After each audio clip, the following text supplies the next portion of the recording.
Swayam Prabha. Digital India. Educated India.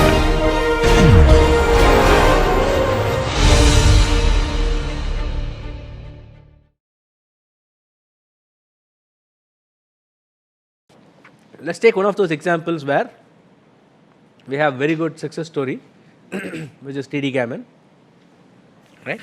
And what happened in TD Gammon is Jerry Tesaro used a complex neural network, right? So he had this weird notation. So he called this V, but it's actually Q. What he was using was a Q function, okay, a form of the Q function. So what he did was he gave it this phi vector, which is like 198 dimension vector for describing what the board looked like. Okay. And then passed it through this 2-layer neural network, which was trained using TD error and backpropagation on the TD error, right? And it will give you the value function for every state and action pair that you are taking, right? So what were these 198 inputs that he was using?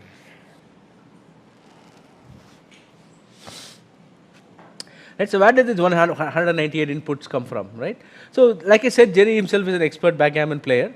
So what he did was he didn't just say that, okay, in position 1 there are 5 pieces, in position 4 there are 3 black pieces and things like that. What he did was he actually gave higher order things, right? Okay, there were so many squares with 2 pieces on them. It turns out that's a very important thing, because if I have 2 pieces here, my opponent cannot cut it. So my opponent can cut only when I have 1 piece at a time. If I have a sole things, I can cut it. They are called blots, right? So if you have a blot, then it's a risk, because you are risking that the opponent will cut your blot, right? So he'll say that how many blots do I have, right? So how many pairs like this do I have? So how many consecutive squares am I occupying with a pair? At least a pair, right? So there are things like that. So if I occupy 6 squares consecutively with a pair, then my opponent cannot pass. I'm basically forming a barricade for that guy. I mean, there are a lot of gameplay tricks that you have, right? So you have to come up with, I mean, normally you would have expected the agent to learn all of these from scratch, but what Jerry did was he kind of gave this 198 dimension vector that had this higher order features built in. So this is what the phi was, right? The phi is not just a description, plain vanilla description of what was there on the board, but he actually gave this higher order description, right? So a lot of intelligence in some sense went into getting that phi, right? No, so are we doomed to do that always? Right? So do you need an expert in every domain to come and give us the appropriate phi so that we can learn from there? And what about the features in the Atari games? And if you remember, our claim was the Atari games, it learned to play from video input from scratch.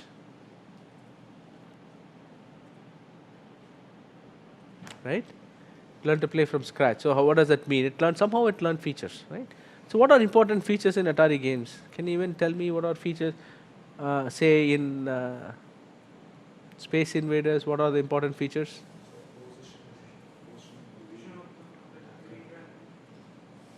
Yeah, but remember what he said in what I said in the backgammon game, right?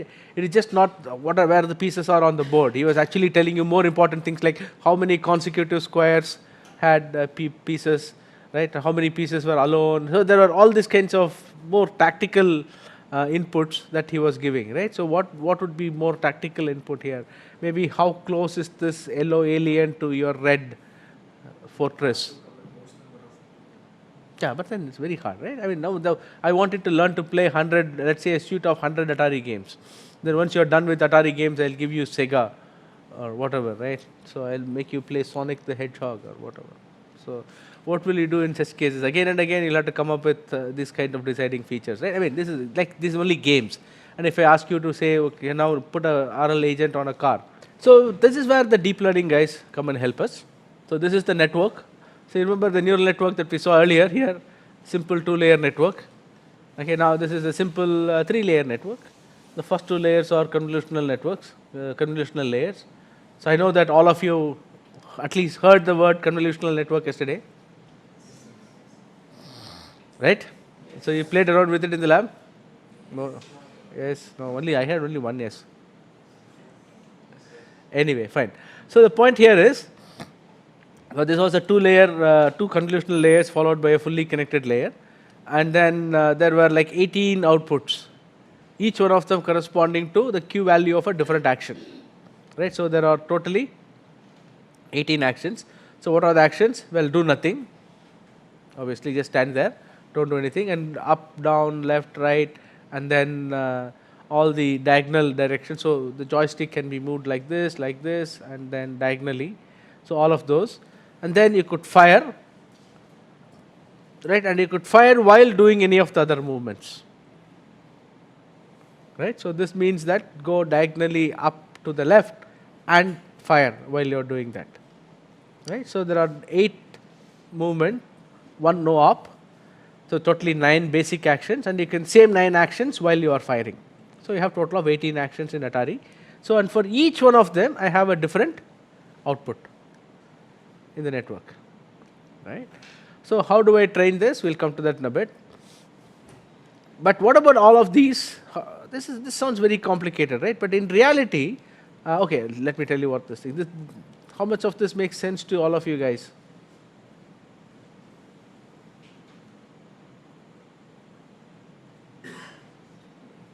Yesterday you must have learned something about strides and relus and things like that, right?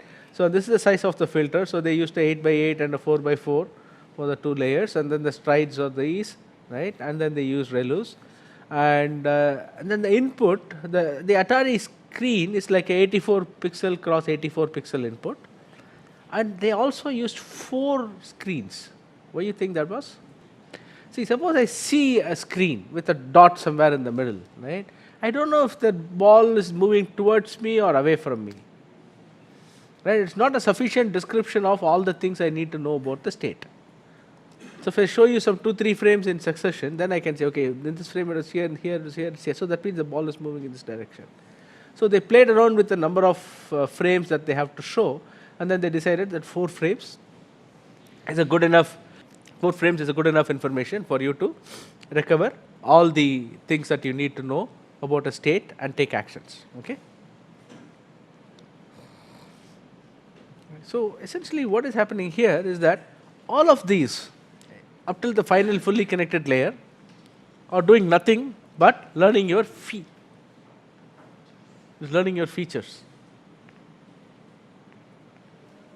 right? And what does the final layer do? Just a linear function approximator, just the linear Q learning that we saw a couple of slides back, right? All it does is just learn that linear function approximator, right? So you can update these weights, right? All these weights that are coming here. This layer you update it using exactly the update equation we saw 3 slides back. Exactly that update equation, the linear Q learning update is what is happening here. And what about these layers? Backprop, right? So you update everything else using backpropagation, right? So everything else can be updated using backpropagation that you saw yesterday. And this one alone, we already saw how the final layer weights are being updated, just using linear Q learning that we saw earlier. So one thing that you have to remember that is that each one of these outputs is a separate output, right? So when I take, let us say when I go north, when that is the action I took, right? When I'm updating Q of S comma north, then I'll only update the weights that are connected to this, right? So there will be weights going from, right? So everything will have weights going to this, right? So when the action I took is north and I'm updating the value function for north, I'll be only changing these weights. I will not change any of these weights, right? Similarly, when the value function, when the action I took is say go left or go right and fire, then I'll update only the weights coming into this guy, right? So when will I update these blue weights? As per the picture here, when my action is just stand and fire, right? So it makes sense. So what's happening here? So each of these sets of weights is a separate linear function approximator, right? The only thing that connects them is the fact that they share the same phi. Okay, so this thing learns the phi, and what connects these different linear, each one of those sets of weights I have drawn is a separate linear function approximator, and what connects them is the fact that they share the same phi. Okay. So going back, this is the update rule that we are going to use, right? This is what you saw already, right? This is your linear Q-learning rule, linear Q-learning update rule. But what is the biggest problem in using this update rule? Look at my target. This is my target, right? Look at my target. My target has Q hat in it, right? So let us say I come back to the same state again after some time, and I pick the same action again, right? So I'll have to update the value for Q hat STAT, okay? Same thing again. But what will happen this time is that I'll have a different target because my weights have changed, so my Q hat will be different. Even though my inputs are the same, but the targets that I'll be using will be a different target. So basically my target will keep moving. As I keep changing my weights, my target will move. But I have to change my weights, right? That's the only way I can learn. Right? If I change my weights, my target will change. So my learning slows down. And if I don't change my weight, I'm not learning anything. Right? So that is a problem. Right? So non-stationarity of targets is a problem. Right? There's another issue here. Right? So if you think of the Atari screen again. Think of the Atari screen. Let's say Pong. Right? Let's say I don't move my paddle. Right? Pong has these two paddles and they have to hit the ball back and forth. Right? How much has the world changed from one frame to the next? Changed in 2 pixels. Literally, the ball would have been here, it would have moved here. So this pixel would have been on, now it will become off. This pixel would have been off, now it will become on. So in the bigger 84 cross 84 input, 2 pixels have changed. Right? So if I'm going to run through my phi network and everything, my input is going to look very, very, very similar. Right? Nothing much is going to be different. Even though I'm giving you 4 consecutive frames. Right? It's not a single frame, I'm giving you 4 consecutive frames, but each of those frames wouldn't have changed by much. Right? My phi will look very, very similar. So what happens in a neural network, if I keep giving the same input again and again for a while before I switch to the next input in my training, is that you tend to take too many steps in one direction in your gradient. Right? And things don't work well. Right? You get stuck in local optima, you get into divergence issues and so on and so forth. And that is one of the reasons you tend to break down the correlation between samples. Right? So you want to have a randomly put together a batch. So you don't want to have very, very similar kinds of similar kinds of inputs in the same batch. So you want to break the similarity in the batch. So that is the reason that things might not work. And if I do Q-learning as I have been describing to you, right, just go from state 1 to state 2 to state 3 to state 4 and keep updating the values of the states along the way, you're going to introduce a lot of correlation between the samples. So when people tried using neural networks and Q-learning in the past, right, the only person who succeeded was Jerry Tesoro, mainly because there was a lot of stochasticity built into backgammon. But other people who tried using neural networks and Q-learning in the past didn't succeed, mainly because they were not taking into account these 2 factors and addressing them explicitly. Right? They were just happy to let it go. And didn't work. So the main success of DQN is that they didn't do this, they didn't do all of this from scratch, but the main success of DQN is because they address these 2 issues explicitly by picking ideas that have already been proposed in the literature and using them in conjunction. Right? So the 2 things that we are going to talk about are things called replay memory and freeze target network.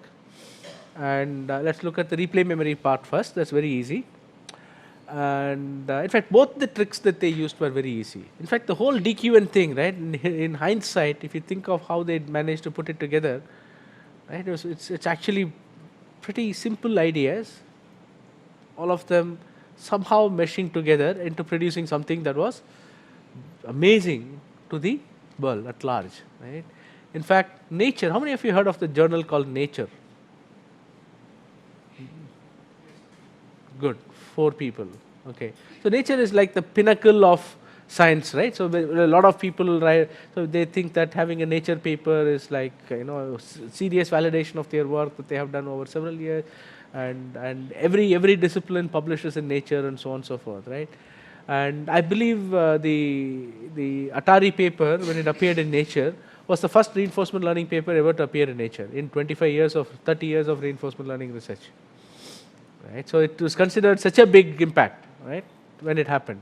But if you just step back and think about all the things that went into getting the Atari games to work, all of these were simple tricks, right? The first thing is they came up with that particular convolutional architecture, which is very standard, right? Just a 2-layer CNN. Duh. Right? For anybody who's doing deep learning. In fact, the other day I was at some NVIDIA event where they were actually talking about complex neural networks that could be implemented on some of the latest NVIDIA devices.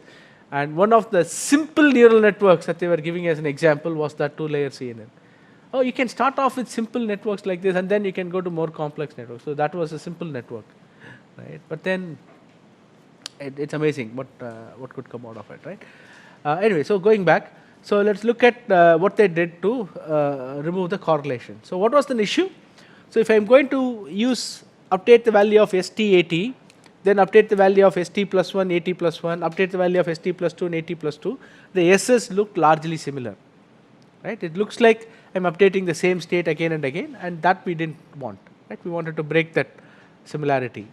So the way they do it is the following. So when I actually run the,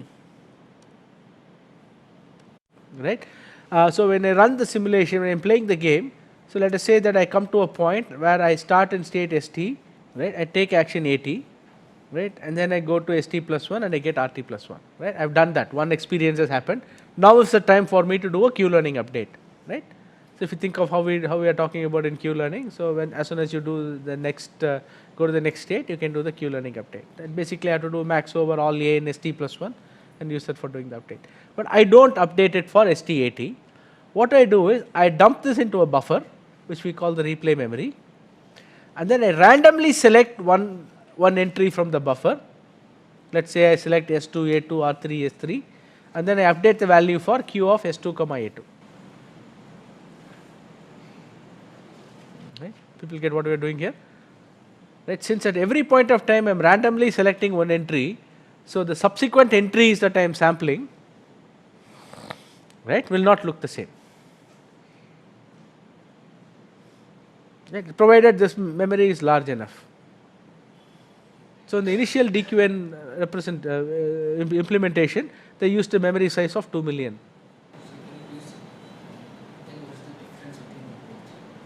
Okay, so normally what would I have done? As soon as I get ST80, RT plus 1, ST plus 1, I would have used the Q-learning update.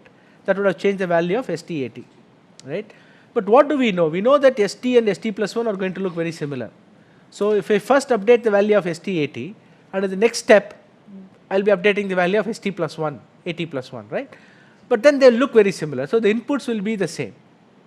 It look very, very same, and therefore the correlation will actually make the convergence go very slow. Okay. On the other hand, what I do now is when I get this ST, AT, RT, ST plus 1, I put it into some buffer. Okay.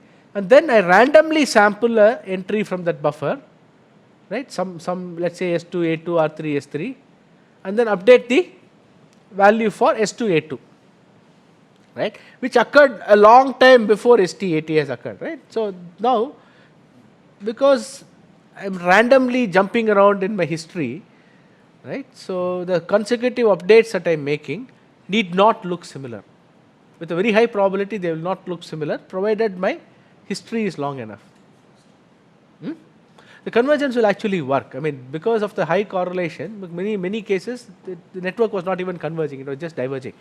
So when they were trying it earlier, right, so they didn't have the correlation was sufficient to make the convergence actually be a divergence, not necessarily convergence. It's actually going, the weights were exploding, right?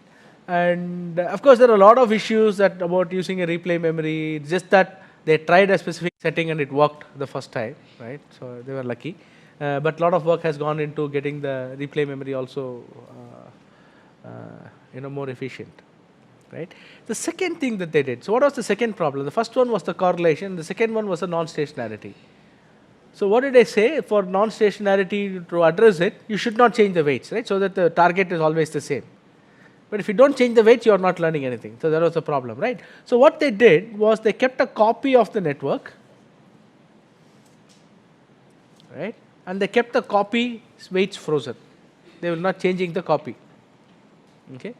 And whenever they wanted the target, for the target they used the copy, which we could denote by W minus.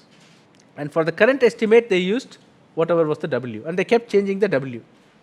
But the W minus was kept frozen, so that the target did not change every time you made an update, right? But then you have to learn something, right? So what they do is periodically, right, every 1,000 steps or so, they kind of replace the W minus with the current value of W.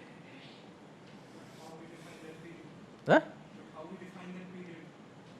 Didn't you just finish lectures on deep learning? A lot of hyperparameters, you tune them by doing experiments. So the period is another hyperparameter. Right? So they figured out that like 1,000 seems to work well, and turns out that 1,000 seems to be a good number. So most people, whenever they're using this free target network, just stick with 1,000. Nobody actually plays around with that number. Right? Of course, this is for the basic, the Q network, the DQN part of it. Right? There are a lot more algorithms that have been proposed that don't suffer from these problems at all. So you don't have to worry about freezing and things like that. But DQN is the most popular of the deep RL methods, and therefore you need to tune this. So there are two hyperparameters we have introduced here. One is the replay memory. The size of the replay memory is a hyperparameter. And here in the freeze target network, how often you replace that freeze of the frozen target, right? So that becomes another hyperparameter. So there are two hyperparameters here. How large should be the memory, and how often do you replace the target network, right? And of course, it's not completely, doesn't make the target stationary, obviously, because by the very nature of the problem, the target cannot be stationary. But at least for every 1,000 updates or so, it makes sure that your target is stationary. So it's not changing. So therefore, it seems to add a little bit more stability to the whole learning process. Okay. Fine. I think it's basically done here. Put everything together now. So implement a replay memory, right? Implement a freeze target network, right, on top of your linear queue updates, right? And of course, what do you need to do? You also need to do epsilon greedy exploration, otherwise you won't learn anything, right? So do epsilon greedy exploration, linear queue updates, replay memory, freeze target network on top of this convolutional layers, right? And that's it. You have your DQN, right? Four easy tricks, and we are going to make you do it. Of course, we are not going to get you to do a DQN because that's going to take you forever. So we'll give you a simpler problem, but you will be using all these tricks, right? Epsilon greedy exploration, linear queue updates, replay memory, and freeze target networks. So we'll see how that goes. Okay. And here is a bonus video of how DeepMind's Atari player works. Oops, it just beginning to play.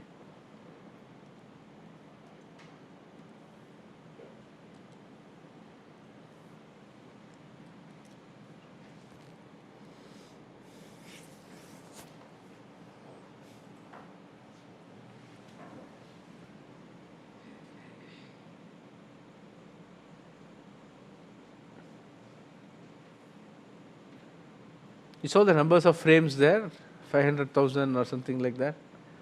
So eventually it'll learn, right?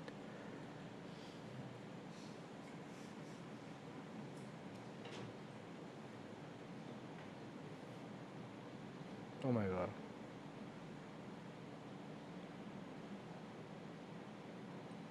So notice that this is actually learning to play breakout from scratch, right? It is not starting off from where it left in the Pong thing, right? So that's not something which the initial versions of this agent did, but it turns out that it's something that now most agents can start doing, right? Not most agents, but it's easy to kind of transfer your learning from one to the other.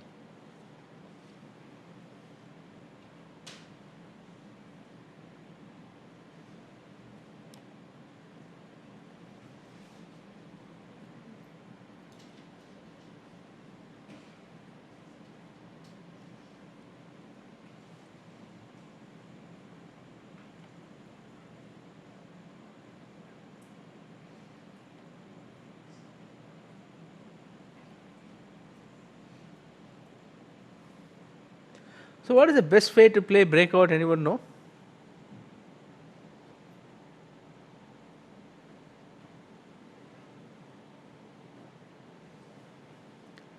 Drill a hole to the top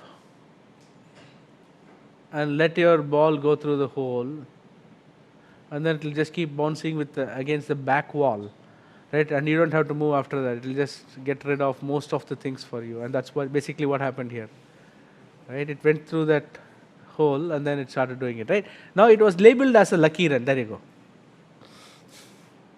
right? But now, after all these years of training, it does it as a matter of fact, matter of routine. So every time you get this agent to play breakout, it basically learns to drill and then puts the ball through. So there are swimmers it has to rescue, and then there are fish it has to kill.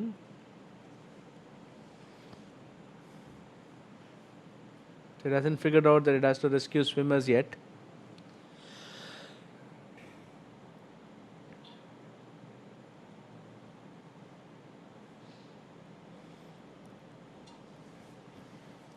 And there's yet another thing, right? It still needs to take care of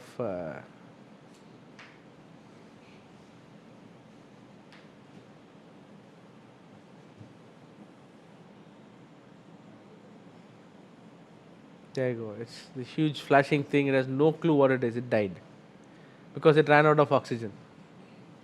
There's so many things it has to take care of here. It has to kill people. It has to kill fish, rescue people, and make sure it doesn't run out of air. So it's actually a very, very complex problem. It takes it a while. It's one of those things where it had a lot of difficulty. There you go. It figured out how to go up and fill up oxygen and come down and things like that. It's not a trivial thing to learn. And since there is so much structure in this problem, it would be a shame what they are doing, because they are essentially learning this without taking advantage of any of the structure.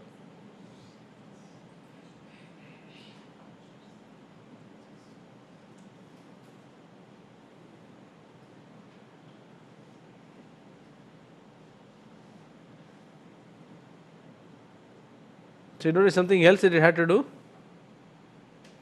It's picking up a lot of humans. It had to go to the surface and unload the humans, otherwise it couldn't pick up any more humans when it was rescued. There's a lot of things that are going on, right? So until I pointed out, I don't know how many of you noticed that it was picking up humans and it had to drop them off on the surface. A few of you did, yeah. So it's non-trivial. So it's a pretty hard game to learn, right? So I'm coming to the end of my prepared slides, but I can talk more if people want. So there are a lot of things here, right? So the RL architectures, we have value function based methods. We talked about it, right? So we already looked at DQN, and so we have other versions. I know that you guys did not look at any recurrent architectures. So, but we have recurrent architectures plus RL. So that's LSTM, DQN, and other things. And then we have something called A3C, which is a version of actor critic for deep learning, and so on and so forth. There are many policy search methods. Remember, I was talking about value-based methods and policy search methods in the slides on all RL topics. So we have value-based methods, policy search methods, and model-based methods for deep learning also. And a lot of different work on exploration strategies, a lot of work on transfer learning and multitask learning. I pointed out why all of those was needed, right? And a whole bunch of other issues on safety, risk, and other things. Mainly, this is becoming more important in RL nowadays, because a lot of people are talking about putting RL in autonomous vehicles, autonomous drones, and cars, and stuff like that. So then you have to start worrying about things like safety and risk awareness, and so on and so forth, right? So we don't have a benign. So we can't blame it on the driver. So we will be the driver. So if we run over a few people, right? So that's basically it. Any questions? Okay. Can you give us some notion behind this LSTM long short term analysis? What the things we will discuss? That was yesterday's lecture, but No, sir, you taught this. huh? You were taught LSTM. I know I know that you didn't. I mean, you should ask the question yesterday. Can you give us a notion of what LSTM is? Not in the RL lecture, but sure. So the idea is, see, when I'm trying to learn with input that is actually coming in a sequence, like our state space here, right? So we're talking about the sequence. I mean, they're looking at sequence of frames that are coming in, right? So it sometimes makes sense for me to not only look at the current input, but also look at what I have done, what was my output for the past inputs, right? So people looked at something called a recurrent neural network, RNNs, where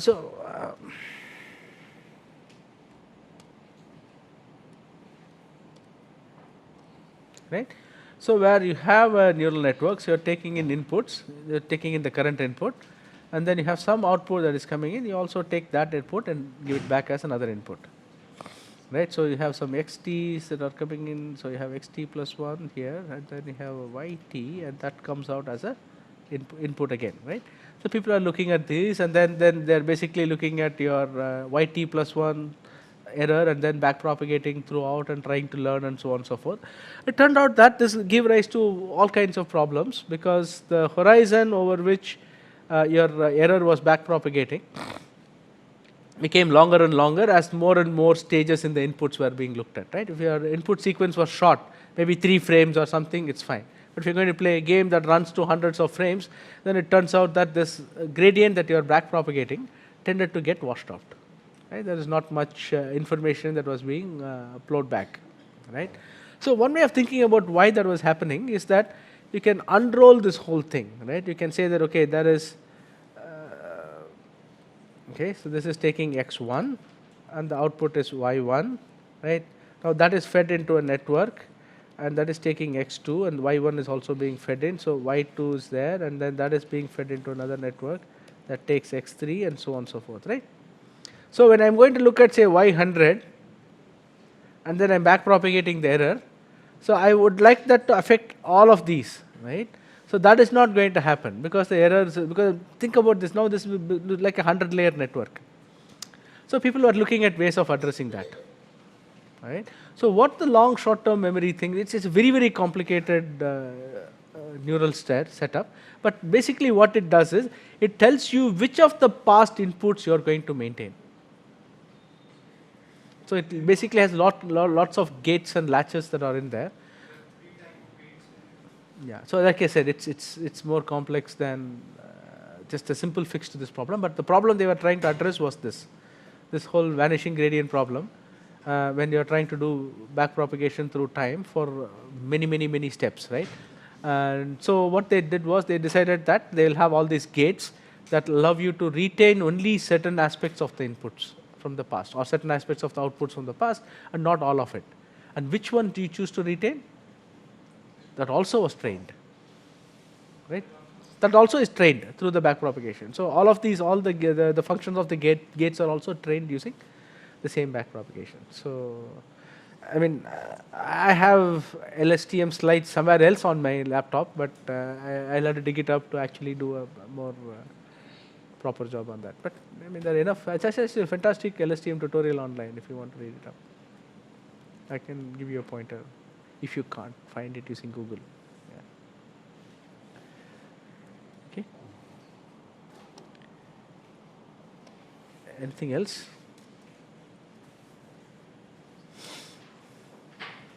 Okay, let's stop there.